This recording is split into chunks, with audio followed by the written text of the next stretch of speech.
In today's video, I'm going to teach you how to download Photoroom app on Android. If you've ever wanted a quick way to remove backgrounds, polish product photos, or make clean graphics for social media and marketplace listings, Photoroom is a simple AI-powered editor that does exactly that.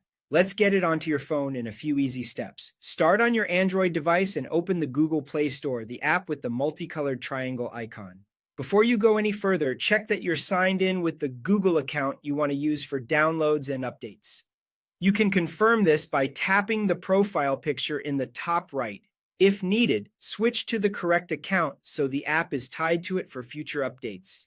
Next, use the search bar at the top of the Play Store. Type Photoroom, then look for the result named Photoroom AI Photo Editor. This is the official listing you want. Tap it to open the app page where you can review screenshots, a description, and recent reviews if you'd like a quick overview of what it can do. When you're ready, tap Install. The Play Store will download the app and handle the installation automatically. If your connection is slow, give it a moment to finish. Being on Wi-Fi can help speed things up and save mobile data.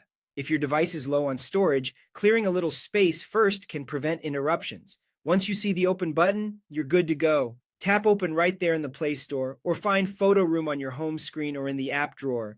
On first launch, follow the setup instructions on screen. You may be asked to grant permission so Photoroom can access your photos for editing. Allow these to work with images from your gallery. You'll also see a quick tour of features and options to sign in or start exploring right away. Take a moment to walk through these prompts so the app is configured the way you like. A quick but important tip: always download Photoroom only from the official Google Play Store. This ensures you get the authentic app, automatic updates, and Play Protect security checks. That's it. You've installed Photoroom on your Android phone and you're ready to remove backgrounds, craft clean product shots, and create polished visuals with just a few taps. Thanks for watching and enjoy editing.